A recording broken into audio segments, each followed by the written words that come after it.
My question's to the Minister of Local Government. When he said in the House yesterday that the Auckland Transition Agency, quote, ran a tender to deliver an enterprise resource planning system, unquote, was he referring merely to the contract for the implementation of that system, or was he referring to the full contract of $53.8 million to deliver the enterprise resource planning system? The Honourable John. The total cost of the ERP system is budgeted to be $62.3 million. That information was made public in May. A limited tender was run for the delivery of the ERP. This includes meeting the entire cost of implementing the system. The total budget cost of $62.3 million covers both pre- and post-1st of November 2010 costs. Phil Twyford. Supplementary, Mr Speaker. How can he say this when the Auckland Transition Agency's own discussion document clearly says that the company SAP was awarded the contract on the basis of an internal evaluation and no competitive tender? The Honourable John Carter. Because, Mr Speaker, the member knows that SAP have been delivering services in Auckland. They've been in discussion with ATA, and actually there was discussion with 9 companies and 4 were selected to combine to deliver the service, and that's what's happened.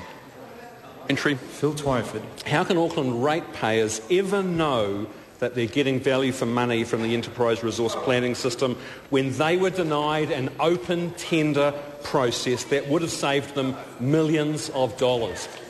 The Honourable John Carter. They will know when they actually contact the council and get the very efficient service that they're going to get post-November the 1st.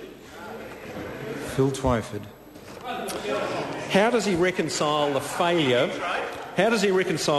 to tender the full $53 million contract for the Auckland Super City with his statement that in setting up the Auckland Council, quote, the emphasis throughout has been on ensuring no undue burden is placed on the ratepayers of Auckland? The Honourable John Speaker, easily the councils currently spend $90 million a year on services. There always was going to be some extra costs in putting a combined network across the council. That's costing $124 million as opposed to $90 million. The actual extra cost is minimal compared to the service that the people are going to get. I have every faith in Auckland Transition Agency, and particularly the new council, will deliver a grand service for the people of Auckland. The House comes now to point of order, the Honourable Simon Power. Mr Speaker, I waited till the end of question time, and I apologise to Ms Fenton in respect of questions to Chair. But I just wish to raise a quick point under Standing Order 3722 relating to questions being allocated on a basis that is proportional to party membership in the House. And from the roster I had this morning, question 4 was to be in the name of the independent MP, Chris Carter.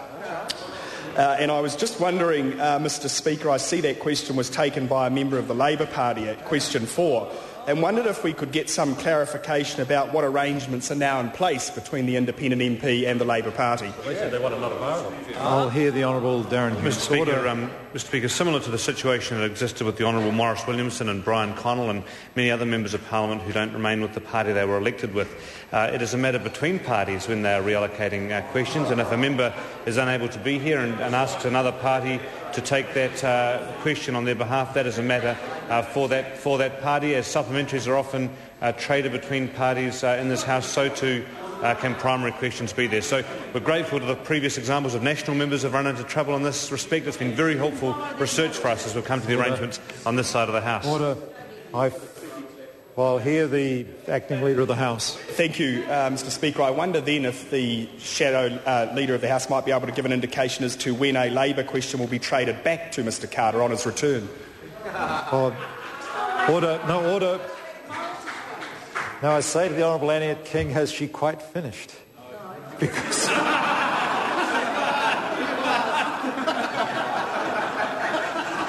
I shouldn't have to remind her that if she hasn't finished, the Speaker might ask her to leave the chamber.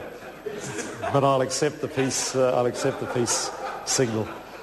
Look, members well know that there's a practice where parties can swap questions. It happens all the time, and there is no need for them to be returned, anything like that. That it's a matter between the parties and doesn't actually involve the Speaker, although I fully accept the members' desire to get that matter clarified. But it's a matter for parties, and I accept the advice of the parties where questions have been swapped.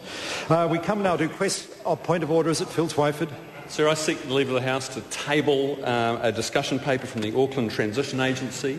It details the fact that no tender was given for a $53 million IT project. So, Leavers sought to table that document. Is there any objection?